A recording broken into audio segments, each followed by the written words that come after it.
Un animal qui est devenu vital pour l'humanité et avec lequel l'être humain est arrivé là où il en est, ce sont les chiens. Leur importance historique est inégalable. Des chiens qui ont servi de compagnie, d'alliés dans les conflits guerriers, de modèles scientifiques, chose que beaucoup n'aiment pas, comme par exemple être les premiers êtres vivants à aller dans l'espace, jusqu'aux chiens de garde et de protection, chiens guides d'aveugles, de secours. Enfin, les chiens ont une infinité d'activités, et il est très difficile d'imaginer la vie actuelle sans leur aide.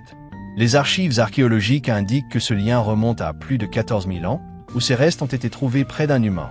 On peut même remonter jusqu'à 36 000 ans, ce qui en fait le premier animal domestiqué, la théorie étant qu'il descendait de loups plus dociles que d'autres. En fait, les chiens sont génétiquement si proches des loups qu'ils ne sont pas considérés comme une espèce différente, mais simplement comme une sous-espèce développée par l'être humain.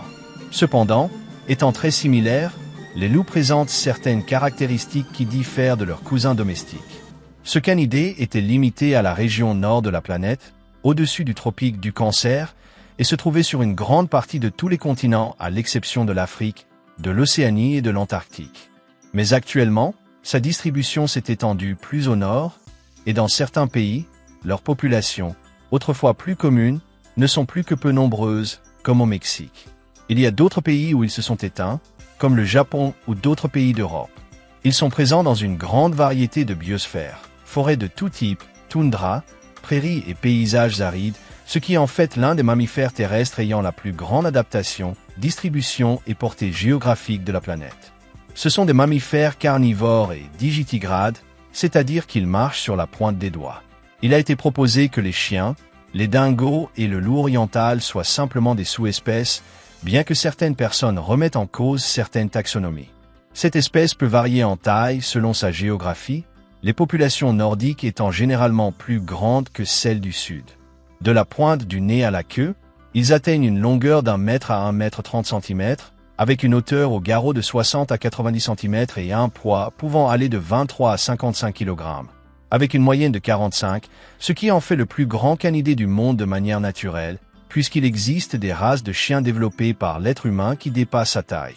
La plupart ont une couleur gris clair sur le dos, divisée par une partie ventrale de couleur blanche qui atteint les pattes et de légères zones de couleur noire. Ensuite, leur couleur change selon la région, blanc, marron, noir, avec différentes combinaisons, et peuvent même être d'un noir uniforme. Sous la couche de poils que nous voyons, ils en ont une autre beaucoup plus laineuse qui leur sert à se protéger du froid en isolant la chaleur qu'ils produisent, ce qui est très utile en hiver lorsque celui-ci est très rude. Leurs têtes, au même niveau que leur dos, ont des museaux courts mais larges, des oreilles dressées de taille plutôt courte en forme triangulaire, avec des corps minces et musclés, une cage thoracique qui descend profondément, et leur dos s'incline légèrement vers le ventre, surtout au niveau des vertèbres abdominales. Leurs pattes sont plus allongées que chez d'autres canidés, ce qui les aide à marcher dans la neige sans s'y enfoncer. Ils marchent sur leurs 4 doigts avant, au-dessus d'eux, une paire d'ergots indiquant 5 phalanges, tandis que leurs pattes arrière n'ont que 4 doigts. Sous leurs pieds, ils ont un coussinet plus grand et plus large. De plus, leurs dents, au nombre de 42, sont plus lourdes et plus dures que chez d'autres mammifères, avec 4 canines pointues de 2 cm et demi, et leurs prémolaires et molaires ont des crêtes pointues, permettant de briser des os et de causer beaucoup de dégâts en mordant. Le dimorphisme sexuel est un peu difficile à détecter par la taille, les mâles étant plus grands et avec des traits plus rudes, leurs coups sont également plus épais. Mais la meilleure façon est d'observer leurs organes sexuels qui sont à l'extérieur. Ce sont des animaux très sociaux, formant des groupes appelés meutes ou hardes de 5 à 11 individus qui vivent ensemble longtemps, dominés par un couple alpha, où le supérieur est le mâle suivi par la femelle. Ensuite, normalement, les petits de ce couple forment le groupe, ou un autre loup qui s'adapte au groupe, qui, selon ses qualités et son caractère, se positionne à un rang inférieur. Les fonctions des dominants sont de donner les ordres et de tenir les autres groupes éloignés pour qu'ils ne concurrencent pas les ressources, donc ils sont assez territoriaux, non seulement avec leurs congénères, mais avec d'autres animaux, surtout les prédateurs. Si le mâle alpha est blessé, sa place et les décisions seront prises par le bêta, et les autres monteront en rang jusqu'à ce que le mâle leader se rétablisse. Ce sont des animaux actifs à toute heure du jour, selon les habitudes de leur proie et la période d'élevage. Au printemps et en été, ils sont sédentaires sur un territoire tout en s'occupant des petits, tandis qu'à l'automne et en hiver, ils migrent vers d'autres régions, déplacements qu'ils effectuent la nuit, parcourant jusqu'à 200 km à une vitesse de 8 à 9 km par heure, vitesse qu'ils n'utilisent que pendant les migrations. Le reste du temps, surtout lors de la chasse, leur rapidité est de 55 à 70 km par heure. De plus, on peut les voir nager et escalader très bien pour se déplacer. Pour communiquer entre eux, ils utilisent de multiples ressources, expressions faciales et corporelles, surtout pour une déclaration entre les membres d'un même groupe, envers d'autres qui s'approchent d'eux ou pendant la chasse. Ils se touchent le corps et la tête ou se mettent sur le dos pour montrer leur docilité. À distance, ils le font par des hurlements de différentes intensités pour indiquer de se rassembler et marquer leur territoire, qu'ils marquent aussi avec des fluides pour délimiter et indiquer aux autres groupes leur appartenance, chose que fait généralement le mâle alpha et qui donne aussi des indications sur son état de santé. Ce sont des carnivores stricts, c'est-à-dire qu'ils ne consomment que de la viande qu'ils obtiennent en chassant des proies. Ils peuvent attraper seuls ou en groupe, en plus de voler des proies à d'autres groupes et à d'autres espèces comme les ours.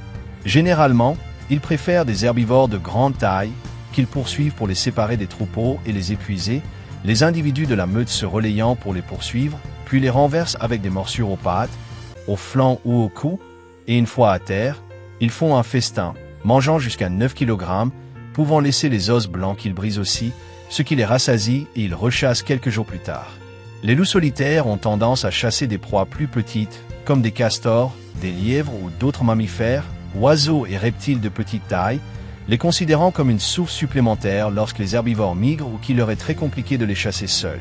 Ils se guident par plusieurs sens, les principaux étant l'odorat et l'ouïe, où tous on peut les mettre en alerte, et par l'odorat, il est difficile qu'une proie leur échappe.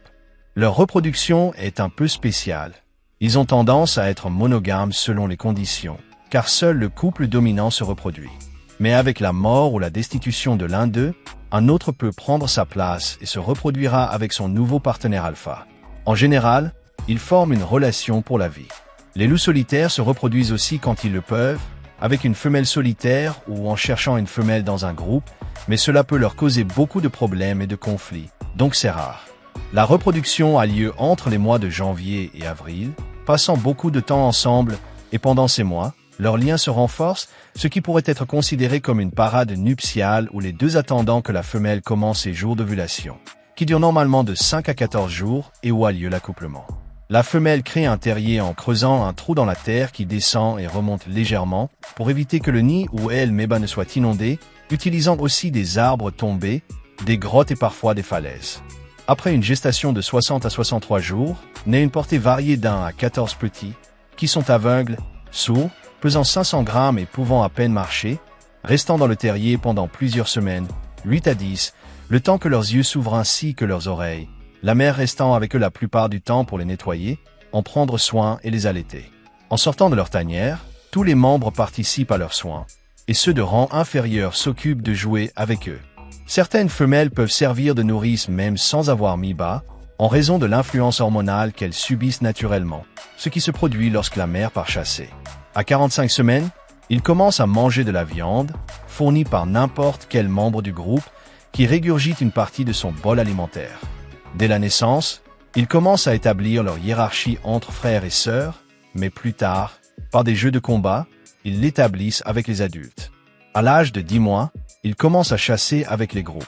Les femelles atteignent la maturité sexuelle à 2 ans et les mâles à 3 ans, moment où ils peuvent rester dans la meute natale ou migrer pour en chercher une autre. Ce sont des canidés à la vie très difficile, et leur espérance de vie moyenne à l'état sauvage n'est que de 5 ans. Beaucoup meurent à cause des blessures infligées par les herbivores ou d'autres loups, et il est rare qu'ils meurent de vieillesse. Ils sont l'un des principaux maillons de la chaîne alimentaire, car très peu d'animaux les chassent, en plus des maladies communes qui peuvent les infecter. En captivité, leur vie peut atteindre 15 ans, où ils sont élevés avec beaucoup de succès, permettant d'avoir une population saine qui peut être relâchée pour rétablir leur population naturelle. Bien qu'il s'agisse d'une espèce dont l'état de conservation est classé en préoccupation mineure, cette espèce a été déplacée de ses territoires, et dans certains pays, elle s'est éteinte, ceci pour plusieurs facteurs. L'un d'eux est la chasse qu'on leur inflige, soit parce qu'ils entrent dans les fermes, attaquent les gens, ou simplement par superstition. En fait, c'est l'un des animaux qui a le plus de mythes et légendes dans les cultures du monde, des loups-garous à d'autres, qui malheureusement les présente souvent comme impitoyables, ce qui a conduit à les tuer ou les capturer simplement parce qu'ils se trouvent à proximité. Un autre facteur est les infections. Toutes les maladies qui touchent les chiens, ils peuvent les contracter. En effet, en Russie, en Irak, en Afghanistan, ils sont l'un des principaux réservoirs de la rage, en plus de la maladie de Carré, du parvovirus, de l'hépatite et d'autres maladies virales, souvent mortelles, qui ont des épidémies constantes réduisant beaucoup leur population. Il est donc nécessaire d'avoir une population dans des réserves avec des programmes de vaccination, en plus de sensibiliser les gens.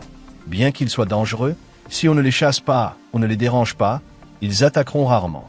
Développer l'écotourisme ou des campements à des moments et des endroits où ils n'auront pas besoin d'attaquer les gens et respecter les lois où la chasse de ces animaux est interdite, mais avec des études et des recherches, cela pourrait leur être bénéfique.